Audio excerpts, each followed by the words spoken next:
Ubisoft, they got it all. Rage quitting, head banging, it's a metal brawl.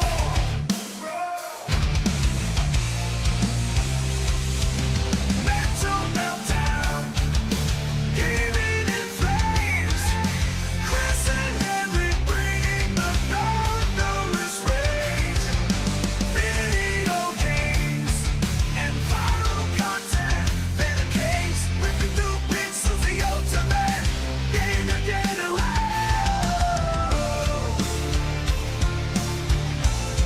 The ultimate.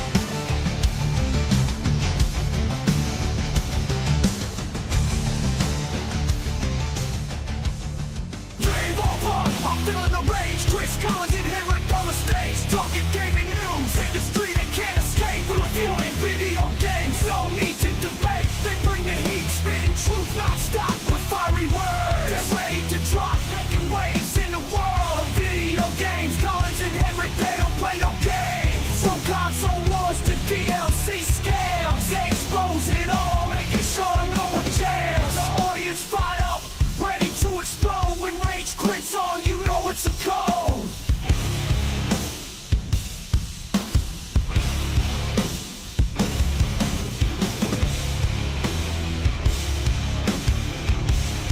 You know it's a code.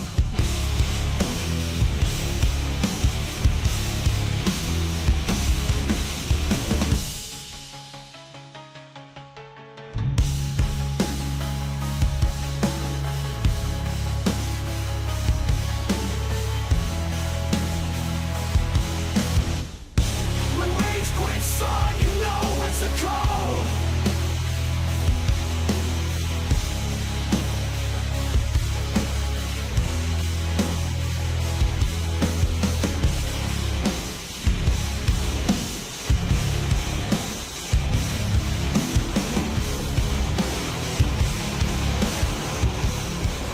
Rage quits. Rage quits. I'm losing my mind. Chris and Henrik, they're talking gaming all the time. Rage quits. Rage quits. It's a love-hate affair, but I keep coming back and nothing else to compare.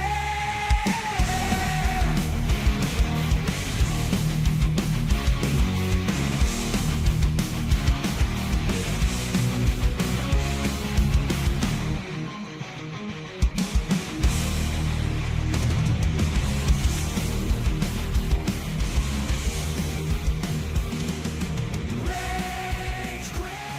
It's a love-hate affair.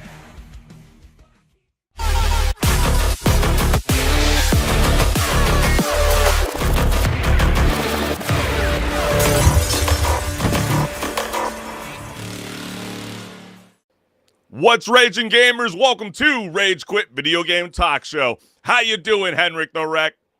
You know me, Chris. As always, it's Wednesday. We're back. I'm doing great.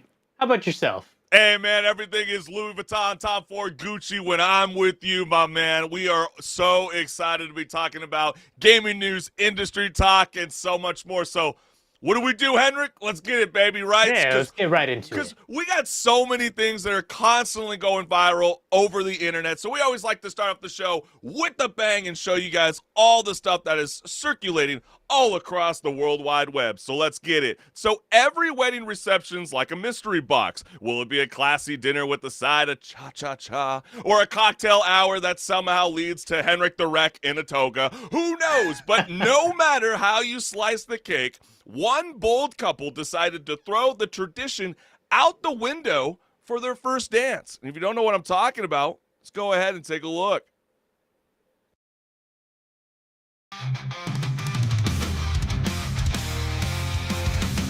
So instead of a first dance, I was wondering, would you please play a first game with me?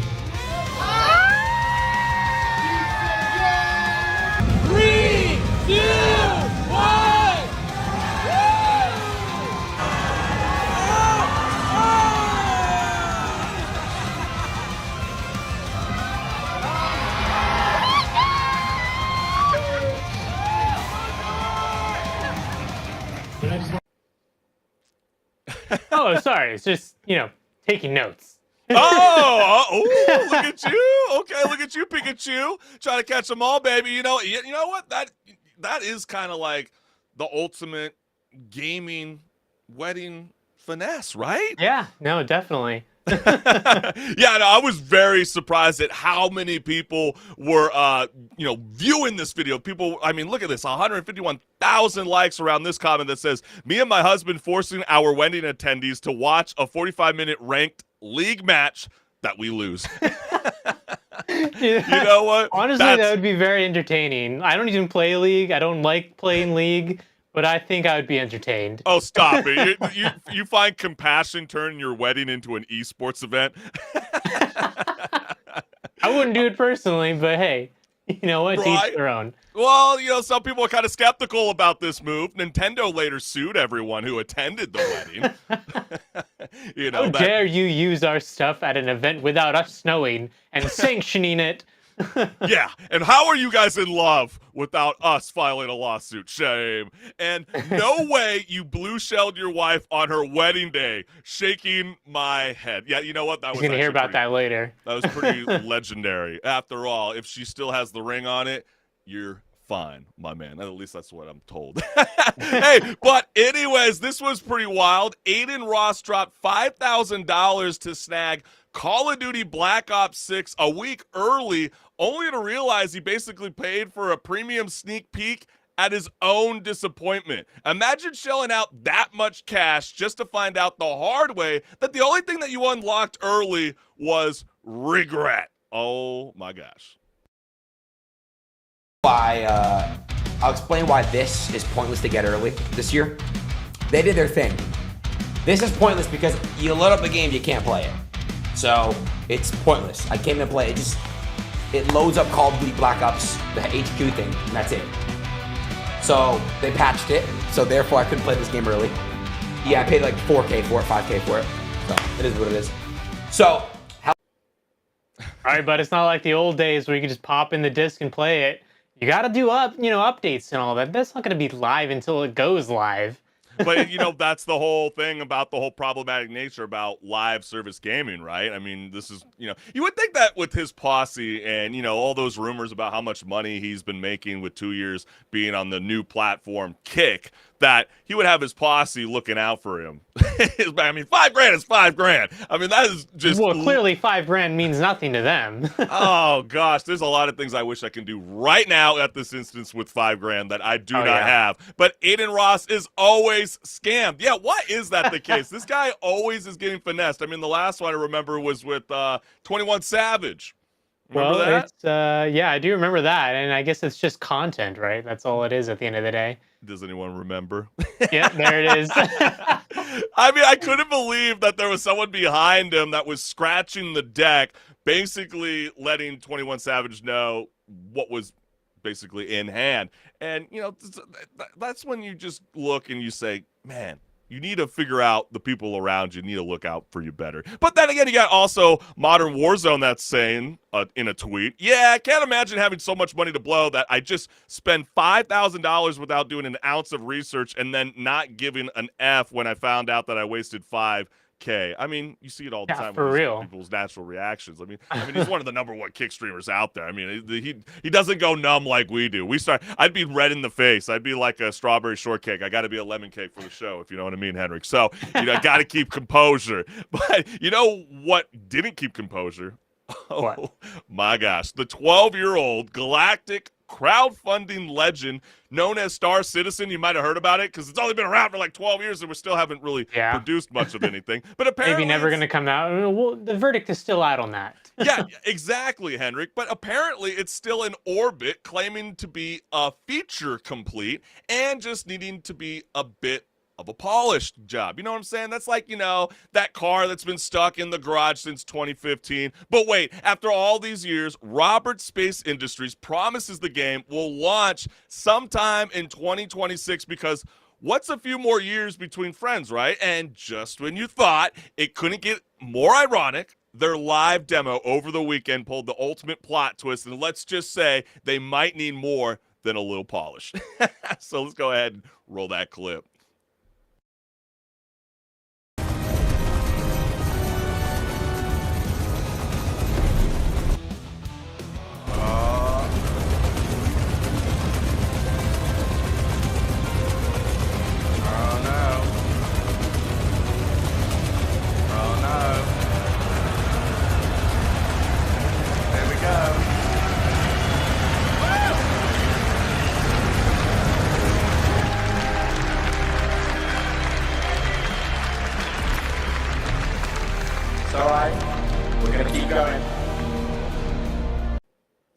I like how the crowd is like, yes, yes, this is what we paid for.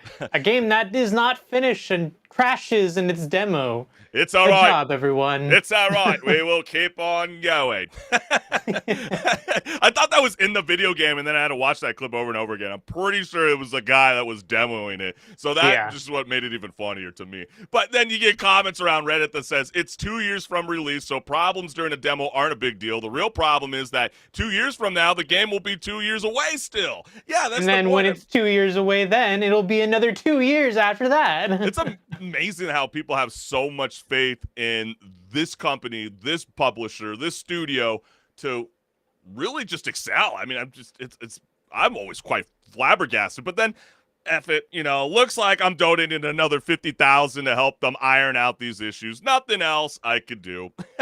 So yeah, I mean, they just keep wanting more and more money, but then not really resulting in some playable action, I suppose, HenricK. Yeah, I mean, we've seen it progress, and hey, granted, it does look really cool. Their vision is great, but we just, we've been waiting a long time, and we have nothing to really show for it except for an unfinished game that you can technically play. Yeah. We're like, we want the finished product. We don't want They're the like, unfinished you need to have a product. Nvidia RTX 4096 to be able to play this. Sorry, you need to be in our six-figure club to get this new ship model. Here's a keychain. Honestly, a physical keychain is probably more useful than any of these ships people are buying. I mean, Yeah, have you seen the prices on some of those ships? It's wild. this guy's clearly having this bright idea because he saw what happened with, the now infamous Concord. People are feeling like they're holding on to some holy relic with this canceled game. I mean, just that other proud example, right? Just with Aiden Ross, right? You get this game, and yeah, you can have the CD, but that doesn't mean you can just load it up and play it. Even if it's in your own little offline lobby, you are screwed. But man, that is crazy. But man, we got such a jam-packed show for everybody that's joining us for Rage Quit Video Game Talk Show, and we can't thank you, the gamers, for always tuning in live every Wednesday night at 6 p.m. Pacific Standard Time, because without your guys' support, this show would not be possible. And here is my QR code. Go ahead and like, share, subscribe, hit the notification bell so you never miss a live show. And go ahead and scan that QR code on the screen as well. You'll go to my YouTube channel, go join the conversation. We're just having fun. That's all it's about. And yeah, let me know what else we can talk about. Yeah, I think that's such an important feature that we got going. We want to hear from you, the gamer. So wherever your text box is at, whether you're joining us from Meta, Twitch, YouTube, come on, join us along for the ride. I know HenricK's going to say something completely outlandish, and we all need to just join in together, just like a multiplayer match. No, it's going to be like Battle Royale, 99 versus 1. You are the culprit, my friend, for today's show. No, just play. We'll see about that. Who knows? The jury will decide your fate. Hey, well, we got the perfect segment to really kind of set the tone, if you know what I mean. So, HenricK the Wreck, are you ready to rock and roll? Yeah, I am. And it is time for Pause or Repeat. That's right, baby. Let's get it.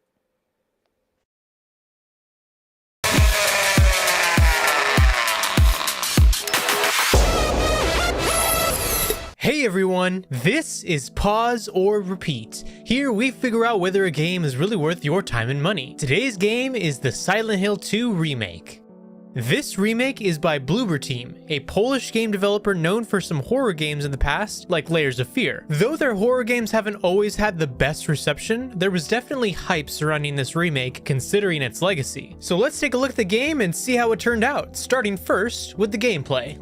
While trying to be faithful to the original, the game does try to offer more modern additions to the gameplay to attract new gamers. One of the biggest changes is the move of the camera to over-the-shoulder third person, similar to that of Resident Evil 4. This greatly changes the perspective of the gameplay from the original, which had distant camera angles and even fixed angles at times. Along with the changes to perspective, the game's combat takes a turn to Resident Evil 4 once again by giving James new combat options from the original. However, don't expect to be blasting away enemies like you would in Resident Evil 4. The combat will quickly show you that you are not playing a super soldier or even a trained soldier, just a regular average guy. Enemy placement is also different from the original in order to keep fans of the original on edge from what to expect. And the enemies also have new moves to share with you as they try to take your life. Outside of combat, there are some puzzles, some returning and some new. So the typical gameplay loop is you roam around looking at your map, solving puzzles, exploring, and trying not to die whenever you get in combat. Moving on to the story.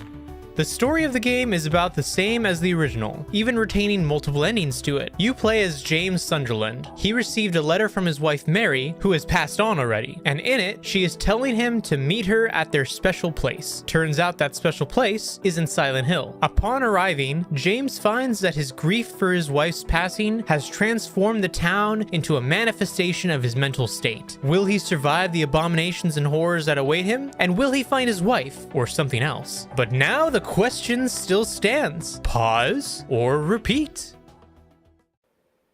All right, I have a question for you, Chris. And the question is, Okay. did you play the original? Because there's actually a little bit of a split in the community about this game. And a lot of it has to do if you've played the original, you see this remake and it's not really exactly what you wanted. Like it changes enough to be modern, but a lot of people made the argument that the old version is really janky because that's the point of it. What do you think about that? But isn't that the same people that were complaining about Resident Evil 2 remake? I mean, yeah, I was one of the lucky people that was able to, play, even be able to survive the first go around back during the PlayStation 2 era. But I mean, yeah, remember when they did a few twists in the storyline, with the plot, especially with the main antagonist when it came to Resident Evil 2. Not everybody's going to be satisfied, but when you do got more puzzles and more boss encounters throughout the way, I think they kind of did a little bit more of a refreshing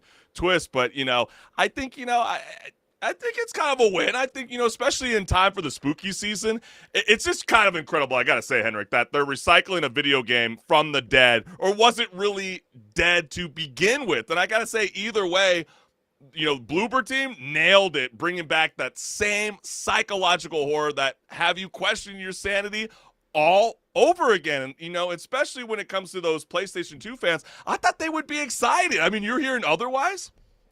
Yeah, I mean, I've seen plenty of people say, hey, it's great to see this game get a lot of reception. And, even for minor things like, hey, yeah, the voice actors, they sound more human. Because I remember there being some sort of thing with the voice actors in the original where it was just like random people, not actual actors, who were voicing these characters. And people rationalized it as like, hey, yeah, it's supposed to be like that because it makes you feel like everyone's kind of not playing who they're saying they are. It's just like, at the end of the day, all the things that you're talking about is because the game was made with not a whole big budget like this modern version was. And hey, maybe it does add to the story a little bit. At the end of the day, I think it's awesome that they did a remake and they did a pretty good job with it. And I believe that this is going to get people interested in the franchise once again, because it's been dead for a while. And maybe that means we'll actually see more Silent Hill stuff moving forward. And if you think that the original is so much better, then tell people to play this first maybe, and then have them go play the original so they can compare it. Yeah, I think that's so true, HenricK, because I think James, our main protagonist, gets a letter from his dead wife, the classic Mary, always with the drama, even from beyond the grave. And she turns out she's just chilling in Silent Hill, which is apparently the afterlife's version of a timeshare. I think a lot of horror fans would be drawn into this. It definitely gives you that kind of like Alan Wake universe approach. I mean, you go to visit this place, you ignore the crazy lady who's like, dude, this place is literally hell. And then surprise, it's full of monsters. And also there's a dude with a giant knife who's really wants to give James a hug, but that's like a stabby hug, if you know what I mean. So, I mean, they really kind of, this is really more for that slow, pace kind of combat feeling that did get modernized to basically, kind of match more to the today player base. I got it definitely felt like it had that route, and it feels a little bit more inviting for the newcomer, especially if they want to know more about why Pyramid Head is still everyone's worst nightmare. Yeah, that was another thing that people were debating about, if the change of perspective to be more like Resident Evil was actually a good choice.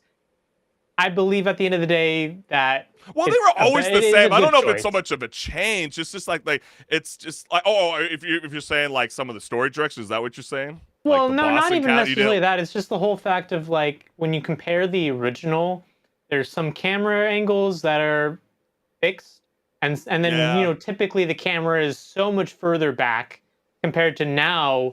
It's taking notes from Resident Evil's camera angle more so than anything else, really.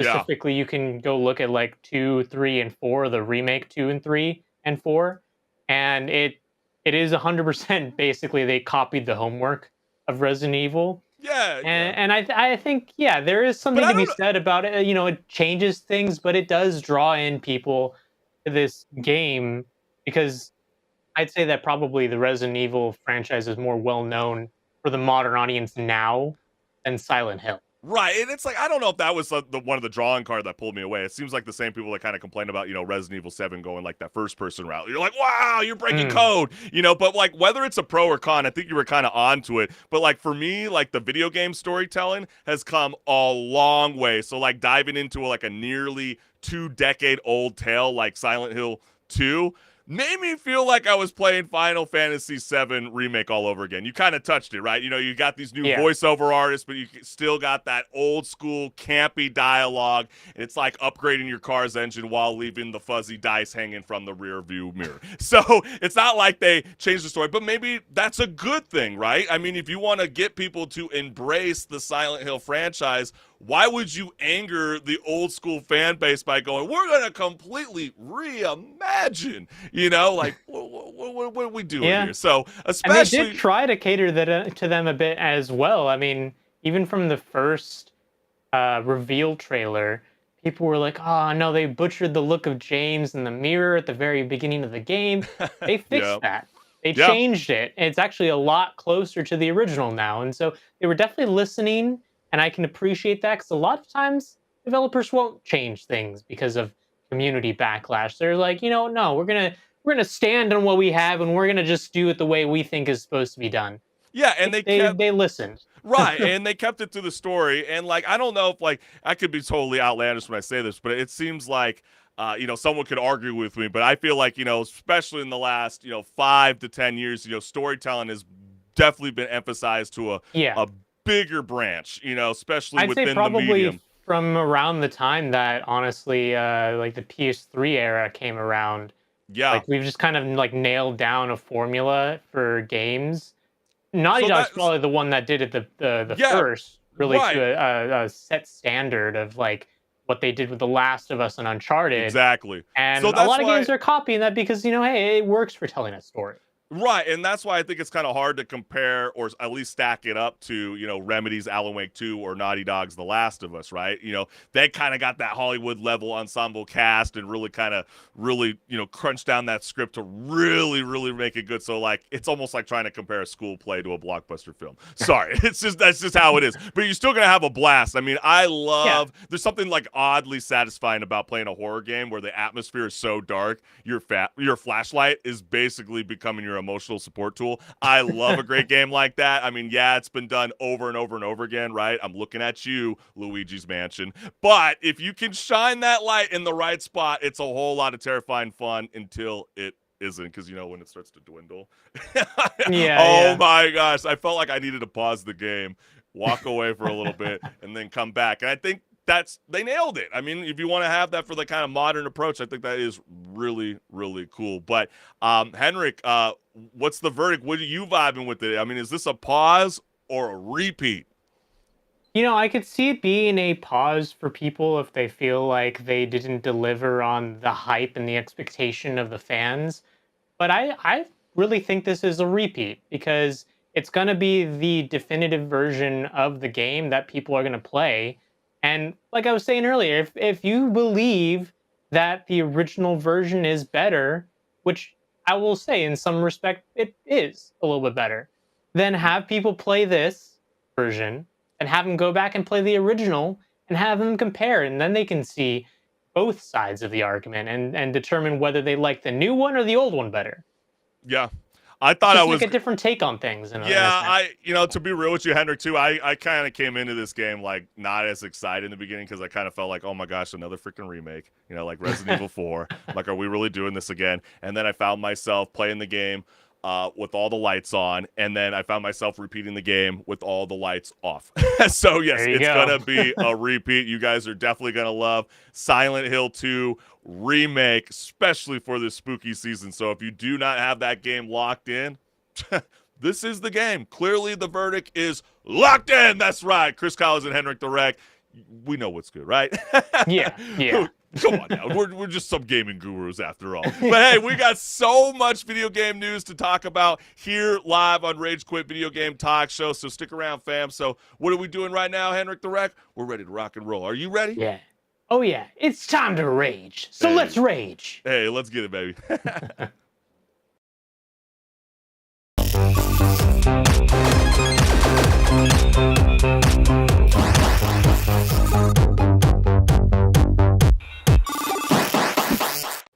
What's good, listeners? Welcome to Patch Notes, where my co-host HenricK the Wreck and I discuss gaming news, industry talk, and so much more. Let's get it. The real plot twist, it's me. I couldn't have been more off target if I tried. Turns out predicting Netflix's gaming future was like trying to no-scope in Halo, except I was facing the wrong direction this entire time, HenricK the Wreck. Who knew Team Blue was heading straight for the game over screen? And if you don't know what I'm talking about, despite rallying an all-star squad from Overwatch, Halo, and God of War, the studio got the boot before they can even press start. And I guess Netflix's push into gaming wasn't the epic main quest I thought it was. Just another pointless detour of a side quest.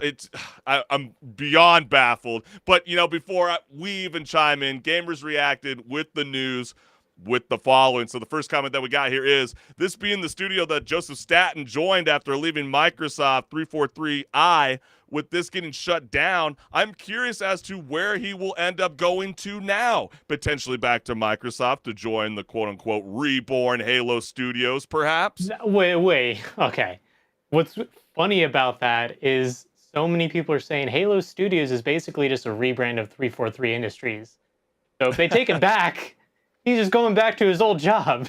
Yeah, and do they really even want that too? Or maybe they might be inviting. Who knows? Maybe they really let him leave because they felt like, you know what, you deserve it, and you should shine in this new opportunity now that it's gone to rust.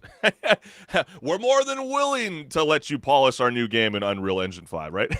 Yeah, we'll have to see. Right? Who at Netflix has so much sway to make the company actually think it could do something in the gaming industry? From what I could find on Google is that 0.9% of Netflix subscribers play games within Netflix's ecosystem. That's crazy. And yes, the push hasn't been as strong. Yes, they've been focusing on the mobile games. Yeah, it was kind of, remember, I feel like, HenricK, I could be totally wrong, correct me, but I feel like the only time people really got excited about Netflix gaming was when people on an Android and especially an iOS device found out that they're like, wait, I could play Grand Theft Auto San Andreas with my Netflix account? This is so cool. You probably played it for like a couple days and you're like, I'm over Yeah, it. it only lasts so long. You gotta keep pumping out stuff that people are excited for. Otherwise, they're not going to take part in your new feature that's so exciting.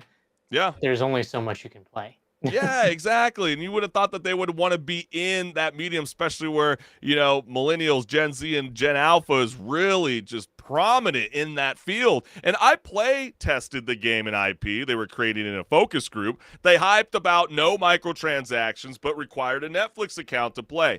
I don't get it. Soon as it was revealed that Netflix was the one creating it, everyone was like, nope, no interest now. They had big plans for an animated series, heavily marketed IP, and etc. So, take it for what you will. This is a Reddit post. We have no idea if he's just talking out of his ass, representing, looking like God of War Kratos over here in a little Reddit profile pic. But, if that is truly the case, and, that has been kind of a demon in the past, HenricK, right? I mean, we've kind of talked about it, how people people just can't stand constantly having to load into, Battle.net or Steam or, EA. All the different launchers. Yeah. Right. So, like, this is kind of no different, but doesn't that honestly make sense, though? I mean, they would want what Amazon Luna's got going, so I don't know if that's a knock, but yeah, maybe that is a turnoff. Let's go into the next comment.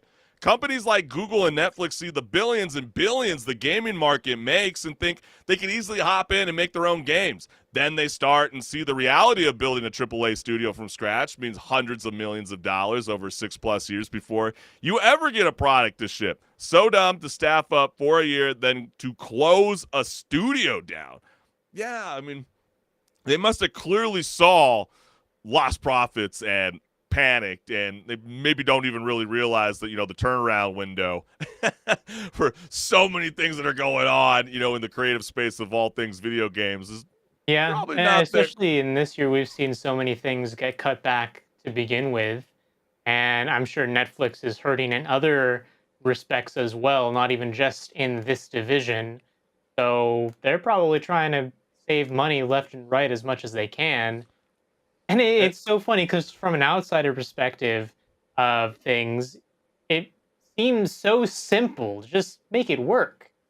And I guess maybe it's not, because clearly they're not able to make it work. It does feel like it would be simple, and maybe they felt like they missed their flagship. Maybe they know something that we don't know. Maybe it really is like maybe Apple gaming that's going to be a little bit more prominent within now, the Amazon and Microsoft getting in the game, coming next month, bringing in the app, the Xbox store. So that's crazy. And then we also got a tweet here that says, Scoop, Netflix has closed its AAA game studios in California less than 2 years after opening it and making big hires. Last spring, Halo vet Joseph Staten made headlines for joining. Team's gone now. A shakeup as new gaming bosses at Netflix settle in. So, yeah, so essentially what that tweet is saying is that they are still not done with focusing on gaming. They're just like, we're not going down the AAA route. We're going to be focused a little bit more towards mobile gaming. And then last, Halo has closed their creative director job listing a week or so ago. So that's got some people feeling like maybe the old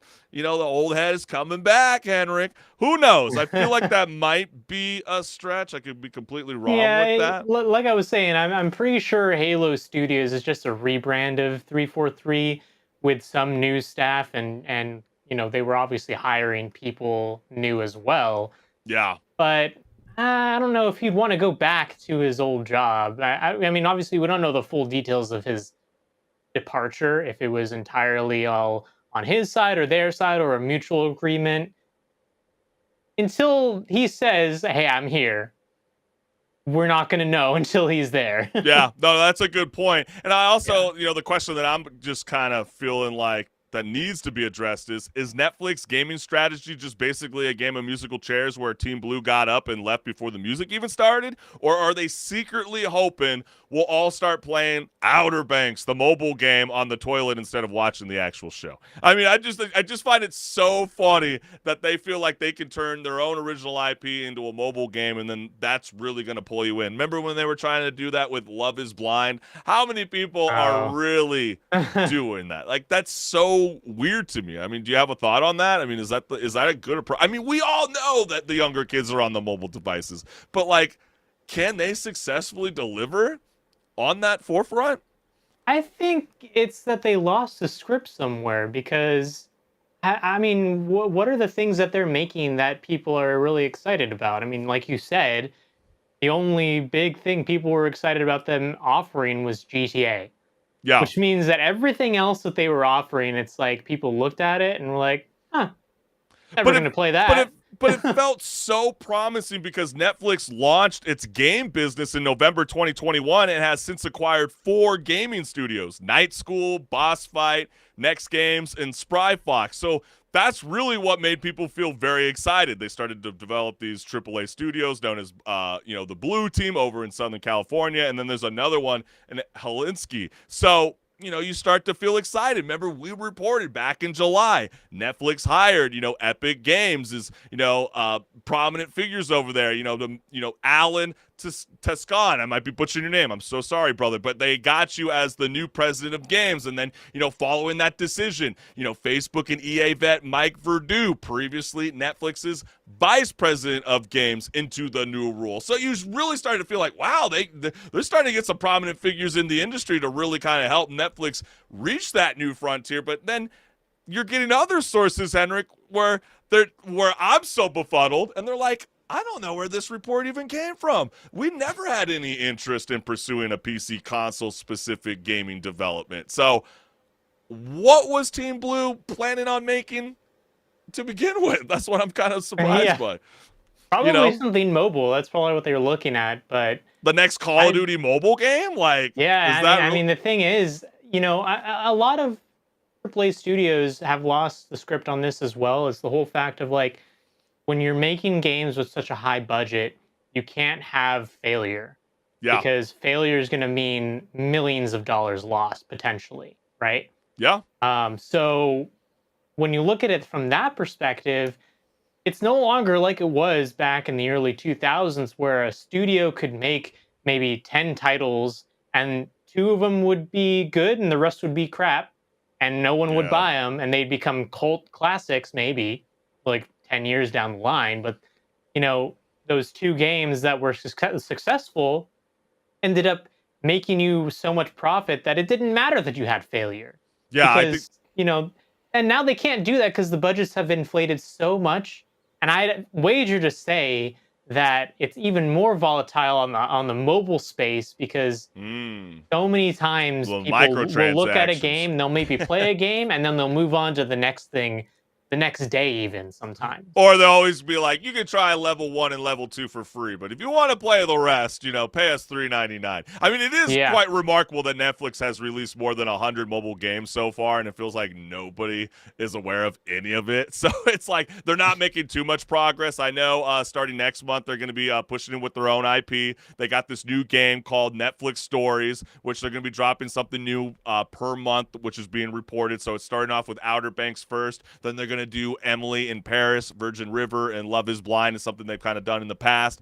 And, they're also looking into Squid Games as a mobile title and Zack Snyder's Rebel Moon franchise. I thought that had a terrible rating, but hey, they clearly think that people haven't that's been going to talking too great about that one. But they clearly feel like you want to jump into that video game space with them. So what do you think about, this endeavor? Is Netflix on the right side and maybe it was time to just abandon all shit? Maybe it will make the subscription fee go down. Nah, I doubt it. But probably not. them focusing on mobile gaming, do you have faith that they will deliver iconic games? Let us know what's good. And man, you started to segue a little bit, because that conversation, it easily feels like it parlays into the next topic of conversation. Oh yeah, so break definitely. it down, HenricK. Well, former PlayStation boss Sean Layden thinks gaming's quote creativity collapse is happening because publishers are treating budgets like ticking time bombs. Speaking at Gamescom Asia, Layden reminisced about the good old days when he spent more time playing games than interrogating devs with questions like, quote, so how many loot boxes can we fit in this? End Yeah, quote. it feels like that. Yeah, and of course, gamers responded to the former PlayStation CEO's comments with the following. Yeah, quite a bit of people. So, we did get this first comment that says, thankfully Ubisoft made the first quadruple A game. Also, It Takes Two sales top 20 million, which is considered a double A game. So what is he going on about? So, some people were like, I don't really understand, what he's trying to entail. Is, ballooning, the budget in a video game? I think he's probably talking about, maybe they Horizon Forbidden West and stuff. Maybe they got to focus first on making the gameplay loop fun, and then they can bring in the budget and make it a quadruple A game if they even want to go that far. But the problem with not Sea of Thieves. Why do I always say that? It's Skull and Bones. Yeah, right, the problem exactly. With Skull and Bones, not Sea of Thieves. That's a much better game. Yeah, don't you do that, HenricK. Don't you do that. You get it right. I got his back. You're right. Thank you. Skull and Bones. The problem with it being a quadruple A game was that the gameplay loop doesn't match up to that level of quality, so everyone clowns it. But do you agree with that guy's statement that, It Takes Two is considered a AA game? I mean, I don't know what the Yeah, budget some was on that people game, but have a debate that it's more on the side of being a quadruple A game because of who's behind it and all that. remember But it was I'd nominated for say like video game of the year. I think it won, right? I don't know. I it did could win. It totally did have my win. facts wrong in That's front of me. another thing So as like, to why also, is people that the consider it first a AA true game to triple A win? game. So Yeah, I'm like, come yeah. on, man. Nah, double A's are flourishing thanks to the shitty practices that double A studios do. Some people, truly feel that way. But then you also Yeah. got in the AAA space, indies and double A are doing great. Most AAA nowadays is boring, regurgitated slop. So some people just clearly don't feel satisfied year after year. And yeah, they did have a new survey from Circana, I think if I'm pronouncing that correctly, but they were saying that 71% of gamers today in the United States are gamers. But then they also reported that $56.20 was spent within the last 6 months on video games. So if that's truly the case, people aren't buying new games, Henrik. So yeah, I mean, Yeah. people truly feel like they might be regurgitated slop, or they just don't want to pay the cost. Laughing out loud, they keep making this the very same subset of genre, big budget, third person action game all the time. When's the last time they made, for example, a rhythm game? Creativity happens with indies who don't hesitate to take risks. They don't. What I didn't quite understand. What does he mean by a rhythm game? Is he talking like, what do you want, your next Guitar Hero? Or what you looking for? Yeah, it would be things like that, like a Guitar Okay. Hero or some sort of DDR style game, or Oh, he's missing his PlayStation things like Move. that. He's missing his Yeah, PlayStation yeah, there Move. you go. You can He bring must have that saw back. that surgery video that we showed last week. I mean, that is pretty wild. 5,000 miles away from Switzerland to Hong Kong. Like, wow. I mean, who would have thought video game controllers could be such a amazing tool in the healthcare field. Next comment we got here is, no, gaming has just become too corporate. Let game developers be creative again. Yeah, some people do feel like that. Sometimes when the bigwigs step in, they feel like that just kind of halts creativity. Or what we've kind of seems like to be the overlining theme, it seems like this year, I could be with the whole, people feeling like they have to hire these, ethic, committees to kind of step in and see whether, your game's Consultation firms. yeah, exactly. That's a little too woke, my friend, or that's too anti-woke. Let me help correct this for you. And there's a collapse of creativity on the Western industry. Japan is doing fine. And, sometimes it does feel like that. Who are the people that are bitching about Stellar Blade? Who are the people that are bitching about Assassin's Creed? Yeah, that kind of did go both ways. But, HenricK, is the former PlayStation boss onto something when he says gaming's creativity collapse is due to ballooning budgets, or should we just blame it on the publishers thinking Fortnite is the key to unlocking a treasure chest full of cash instead of asking, is this actually fun? Well, Fortnite is actually a great example of something that people latched onto, like gamers I'm talking about, is because there's no cost to entry. It's a free game. So if there's a new feature in it, you can go ahead and go try it if it seems interesting to you. Whereas with a game that is $70 out the box, you gotta really sell it to the gamer to be able to get a sale out of them.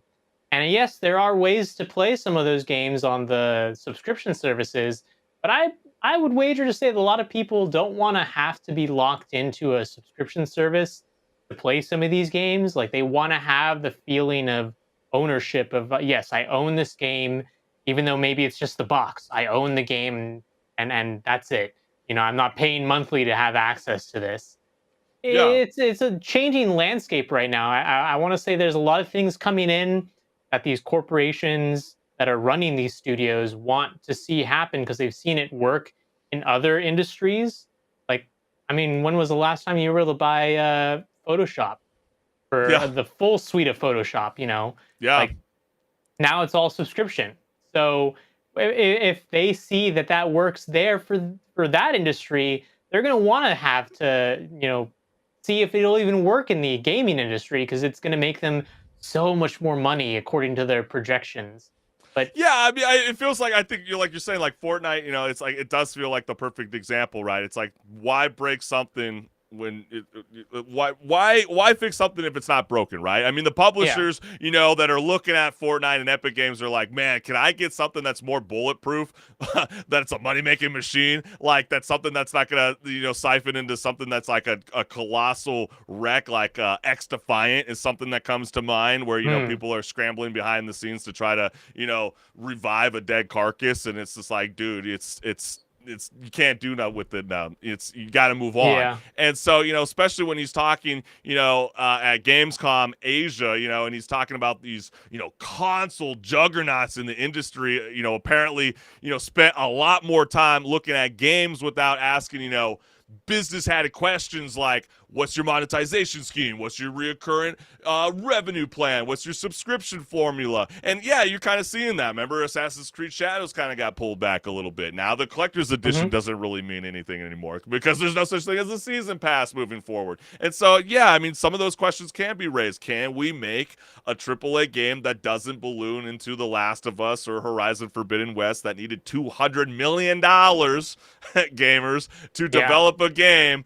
But how can we create that same game but really minimize the cost? And I think and when you're looking at the indie games in the AA space or even below that, a lot of these developers, they're making the game out of passion for making a game.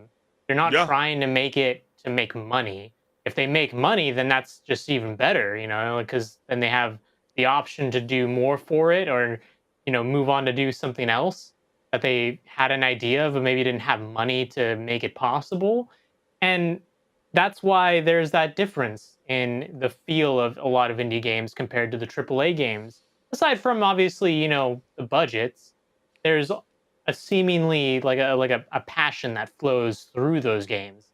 And when you're a AAA game, you kind of lose that because you got the corporation behind you saying, no, we have to be making money. Like you said, you have to be focusing on how are you monetizing this if you're a live service game? Or even if you're a single player game, how are we going to make money beyond the initial sale of the game? Are we going to, offer DLC? Are we going to offer skins they can use in the single player mode, a season pass? Right. And it's like gamers don't want all that in single player games, guys. Pass. But you seem to be shoving it in our faces because you think we want them because you see that in live service games. But what do you also think along the lines of what the former PlayStation boss is also saying when he was also at that Gamescom in Asia, where he was also on record stating that THQ and the AA space used to fill out that void and publish lower budget but super creative games, but the industry is now littered with either indie games or blockbusters that could bankrupt a company if it doesn't sell a gazillion copies. Wink on wink, Microsoft. So... Yeah, it's wild because that just means that their business model is not really sustainable because you can't have a mistake. It's the whole thing of, like I was saying in the previous segment, and I'll say it again for those who didn't see it, that when you have a company make 10 games and then 2 of them are great and the rest kind of fall to the wayside and don't really make you money, those 2 games can make back all the money you maybe lost on those other 8 games. And the industry as it is now is not like that anymore. You can't have mistakes anymore because mistakes mean people lose jobs and the company loses so much money that they either have to close the studio or just close altogether and no longer are games being made. I guess the question how we can end this topic, for all the gamers that are listening to us right now is, did you buy a new game this year? That's a good question. And I think that would address, are we seeing a collapse in creativity? Do we need to go back to the KISS standard? Keep it simple, stupid. Let us know what's good. Yeah, it's so true, man. I mean, are we seeing that collapse? I really don't have the answers for it. But, this other, report, if you're ready for this, HenricK, let's go right on into it. Over 700 Ubisoft France staff had hit the pause on their work and gone full AFK in a 3-day strike over home working and pay. According to the Le Monde, hopefully I pronounced that right. I know I happen to butcher things time and time again. But the French Game Workers Union, STJV, called Ubisoft's France-based workers to log out and protest after the company tried to drag them back to the office last month. So I guess the employees decided they'd rather fight bosses in their PJs at home than battle office politics in person. So gamers stormed the web to voice their thoughts on the news with the following. So let's go ahead and read the first comment around this topic of conversation, which reads, does every popular game developer just get too big and fall apart eventually? Gone public, constant growth becomes a necessity. Even if it's not really possible, because they want the numbers never to go down. They only got to go up. Yeah, that's a good point. Infinite growth model is well on its way to destroying the planet and everyone's lives along the way. The stock market went from belief in a company to generate profit and pay dividends with the sustainable growth to deregulated mess of pump and dumps, market manipulation, and outright betting. Yeah, I mean, that's kind of what the former PlayStation boss, was kind of emphasizing. We're just throwing money into the air and just kind of hoping that it catches. Yeah. Going public ruins game companies by sapping their creativity in lieu of profit. Who knew you need creativity to make something worth playing? But maybe Ubisoft's saying, if we can actually get you guys all together instead of in your PJs or in the comfort of your own home, maybe we can actually get this thing right, for the gamers. I don't know. I mean, these are all great questions. Nothing but L's this year for Ubisoft. You mean this decade? Oh, man. I know. People are just, wow. French game workers, so everything that we kind of just addressed. Worker strikes and the French name a more iconic duo. And then one person responded, I wish more Americans had the balls to strike over something like this too. And last, well, not exactly game companies, but in America, an entire warehouse of Amazon workers went on strike, and Amazon was like, okay, you don't want to work? Well, we'll just fire all you and close the warehouse down. And that's how Amazon responded to a strike. But I mean, that's, one example, and, it's definitely a reality. But Henry, could Ubisoft's return to office policy actually spark creativity, and why? Why do some gamers seem to be rooting for the downfall of Ubisoft? I really don't understand that. I think Ubisoft still is an excellent studio. I don't understand. I mean, yeah. What's your thoughts on all that? Well, so in regards to the return to office thing, we've seen so many studios push that through recently, and it's disrupted a lot of developers' lives, really, because some of these developers that get hired as remote for these studios, maybe not so much in this case, but some of them for other studios, they get hired and they don't even live in the state where the office is. Yeah, exactly. That's or maybe they live in a town over where the commute is going to be like an hour or more. Yeah, I know. Hey, I need to get you to. You need to get to Burbank to Santa Monica. Yeah, like and that's constantly rough. make that drive. Yeah, it's really rough. Yeah, to do that every day, and so I feel for them because I'm sure they are now used to their remote jobs. Where let's not get it twisted. Yeah, you're working. But you can also do other things at home, like the laundry. If you have kids, you can make dinner and lunch for them while they're not at school if it's during a break. Yeah. Things like that, so it's a different lifestyle as opposed to having to go to the office every day. And that's a good point. I wouldn't say if one way or the other, if it would spark creativity, I'd have to see the numbers. And I'd say, honestly, if the numbers are doing fine for productivity, it's not going to make a difference. Yeah, if anything, it might actually make it worse because people are going to do this instead. Yeah, I think I'm kind of with you on the whole spark creativity thing. I don't know, if there's any kind of statistical facts that can even prove that. Even to this day, Yeah. I won't be alive when they, kind of prove me wrong or right. Whatever. But have we ever thought about this as being like a potential security breach issue? We've kind of emphasized that with Rockstar Games. That is what Rockstar said. Yeah, exactly. So that's there's totally that. fair because you are taking probably a company laptop home with work on it that is confidential, and not to say that it couldn't happen, but whether someone breaks into your house or either even you yourself as the inside developer leaks something out, you don't have eyes on that Yeah. device that's in your house from the company, I mean. Yeah, you can be easily an amazing talent in the creative space, especially when it comes to visuals or even a voiceover talent. Like I've been kind of wanting to explore that realm a little bit. I think that would be kind of very exciting to kind of join that kind of field of voiceover realm. And so when I was looking into it, I didn't even realize that some people use softwares like Source Connect, which is looks like a Windows 98 software when you do check it out during your free time gamers. But essentially it's the old school approach of like a web-based Zoom where you could connect from your home studio to work with other creatives in every kind of different location. I mean, it's not like you're gonna walk into every kind of studio and be like, especially if you're an editor, right? And you're like, hey man, I got your special desk over here. I want you working in my office. And you're like, hey man, no, I prefer to use a stand-up desk instead. You got one for me accommodated for? Like, no, like some people can easily, yeah. I mean, they might have better rigs at their own space, but then it's difficult. It's so tough to argue on this, I feel like, HenricK. It's just either, they could, because, again, just to kind of put some context around this, gamers, Ubisoft stocks tumbled following the release of Star Wars Outlaws, falling by more than 10% in 2 days.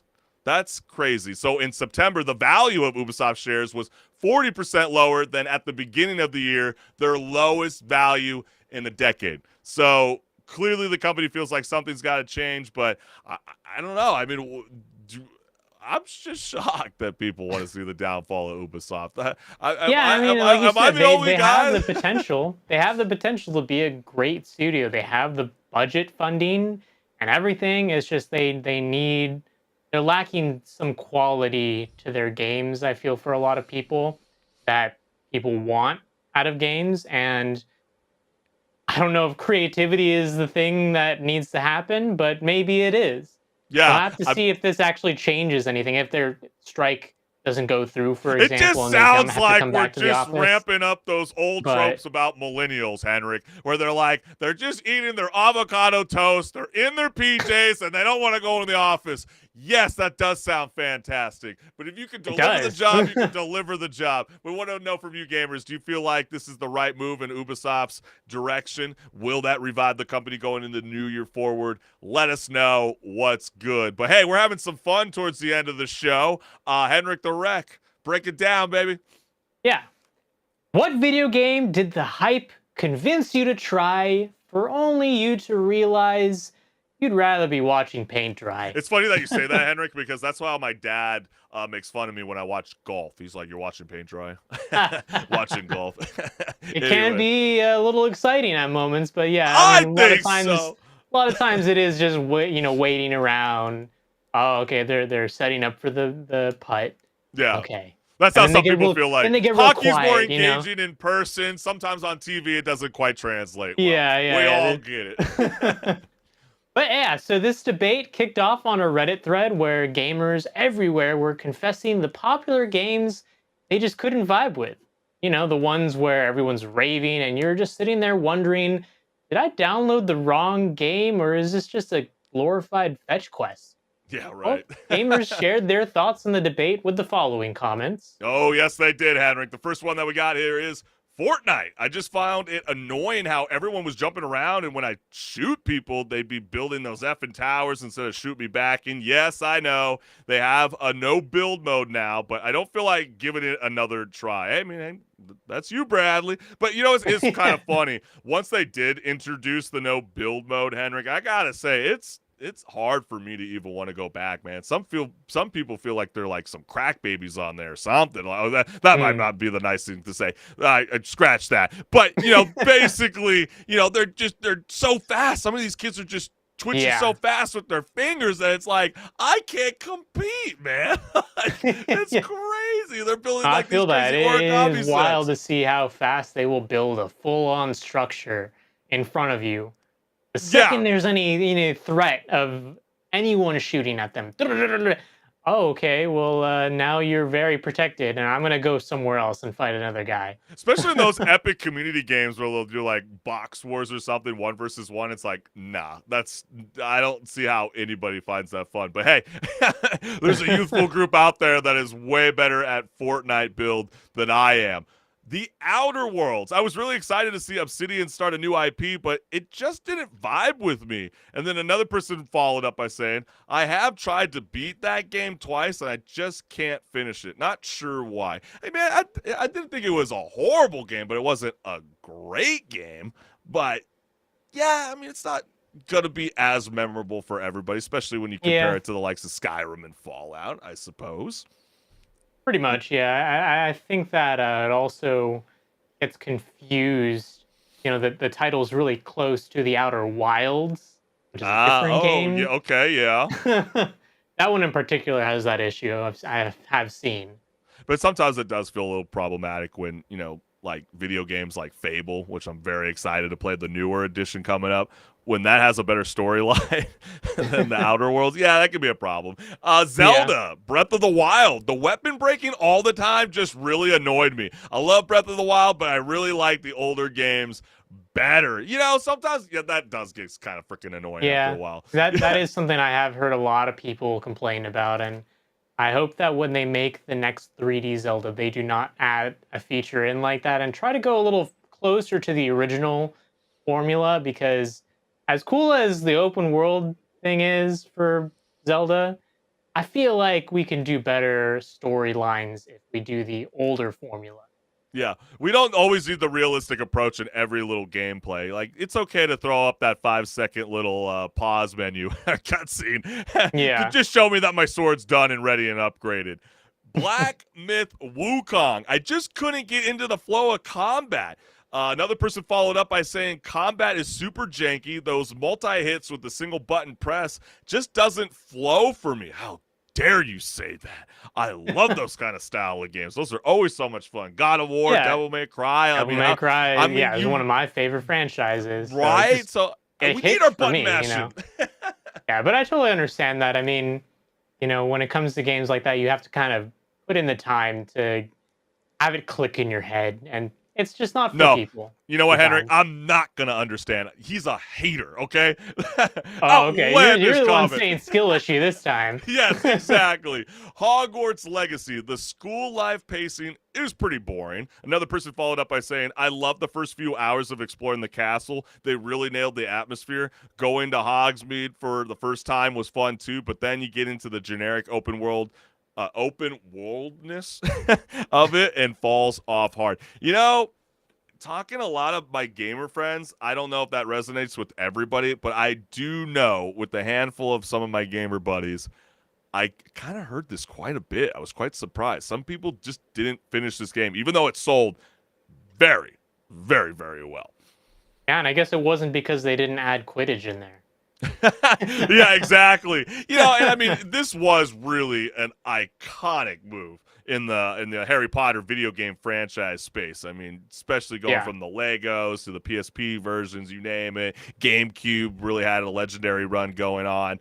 But some people, it just was like, this is kind of sluggish a little bit. And then yes, just like how the original Reddit question was. The Witcher 3. I've been told I didn't play long enough, but I honestly was just bored to death. Close to 10 hours in. Didn't really enjoy the combat, the enemies, the general gist. Glad it's not just me, another person followed up by saying. Yeah. And on the other hand, Cyberpunk was brilliant. Yeah, what's wild is that first 10 hours, I want to say 10 to 15 hours is basically tutorial. So I get what people said. Hey, you didn't play enough. Go back in and play a little more. Yeah, but sometimes those could be such a drag. For other games, 10 to 15 hours is a full length of the game. So, if it doesn't click for someone at that point, it's completely understandable, in my opinion, at that point, because that is a long time. Yeah, I mean, you're starting to Yeah. see like other games try to minimize some of those, some of those complaints. Like the one I can think of right away is Star Wars Jedi Survivor, especially when you go to meditate. Those are your space where if you want to do a tutorial on a new move or a force or whatever, they're not gonna just force it in you in the middle of the game. Like you're forced to learn this now. Yeah. They're like, we're not. You can just wing it, F it, we ball. Yeah, I'll get and this if thing, you, and then I'll figure it out while I fight someone. exactly. And if you truly do have a skill issue, you can practice it while you're meditating. But spill the tea, HenricK. What video game didn't click for you and why? A recent example I can come to mind for is High on Life. I was, kind of on the fence about it, and then I got it included in Humble Choice recently. Okay. I was like, okay, I'll give it a shot. I heard people say some pretty good stuff about it. One of my friends didn't really like it, but I was like, let me get my own opinion on this. So, yeah, there's a lot of talking in that, and the jokes didn't really hit for me. So, That guy fell flat. You didn't get that. about Rick 3 and Morty hours effect. in, I Do was you like, find Rick and Morty funny? I guess. Yeah, that's the thing. You kind of have to have That a sense of flavor, humor? like you have to enjoy that humor.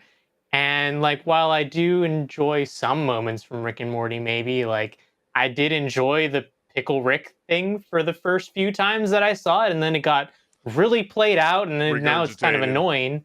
But like it's just one of those games where if you don't like that humor, it's not going to click for you, and it just didn't click for me. So I Yeah, might no. not go back to it. Yeah, no, I hear you. The one that just comes to mind immediately is Death Stranding, and it's a game that I definitely want to still finish, but I can't come to want to get around to it because I feel like I'm playing a walking simulator, like everybody's saying. Yeah, This is not some new that is joke 100% that anybody's a saying. game that you have to just be there for the vibes, not for the gameplay. Yeah, you're definitely going for the vibes. Like, I mean, if you feel like you're doing a 9-to-5 gig, you're not going to want to play this game, especially if you're like a UPS driver or work for Amazon. You're going to be feeling like Because you're going to be doing that again. packages during an active tornado warning. That's basically the synopsis of Death Stranding. This one might trigger a few gamers out there, but I've just kind of come to this realization, HenricK. It's like, I do remember the good old days playing Pokemon when it was all about catching them all and maybe battling your little brother. But man, Pokemon used to be so simple. You'd pick up your starter, wander around the tall grass for a while. You might accidentally KO a few Zubats, and boom, we're the champions, baby. But I just don't have the willpower anymore to go back and play those Pokemon classics. Like, I just don't have that same mentality to grind to a level 100 with my starting 6 Pokemon. I mean, have they really changed the formula that much, Chris? No, but what I would say is, as I've gotten older, it seems like the old school Pokemon Stadium is the better format for me. I like to just get my guys, grab my 6 Pokemon. Maybe we might have a few rules where it's like you can only have, the full evolution. You got to have, maybe you got to pick a Charizard, Squirtle, or a Snorlax. I mean, anything. You get the point. Like, you can have some fun with that route. I like to keep it simple, I suppose, in Pokemon. It's too difficult for me now, I suppose. I'm just talking the classic version. I don't know. I mean, it's definitely one of those games that it's great to play in your off time. Well, as a like an emulation game. Basically. Well, okay, perfect. You just nailed it, because that's where I was about to say. It's like when the emulator phase was like going, the hype was so real. What was the first thing that everybody was trying to get like on their phones or the PCs? Pokemon, right? And then you go and play it, and then when you have those emulations, you can actually speed up the gameplay. Even that didn't keep me around to even want to be like, I think I got to probably like 25, maybe 30. And I was like, okay, I'm over this. I can't do this anymore. I've already done this once and don't plan on revisiting again. But hey, guys, gamers, girls, gals, you name it, let us know. What was that popular video game that you bought but just didn't click?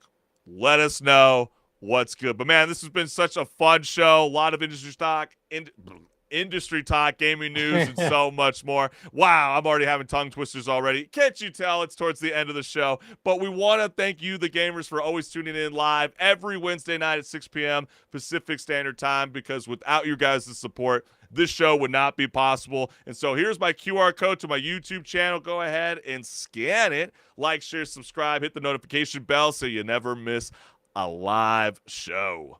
And go ahead and scan that QR code over there as well. And that goes to my YouTube channel, where you can go join the conversation, talk about the memes, talk about games, computers, anything. Yeah, Join it. man. Join along for the ride. Hit that subscribe button, and we will see you guys next week live Wednesday night at 6 p.m. Pacific Standard Time. So make sure you guys are following us all over the World Wide Web. That's called social media, baby. You know the drill. We will see you next week. Peace.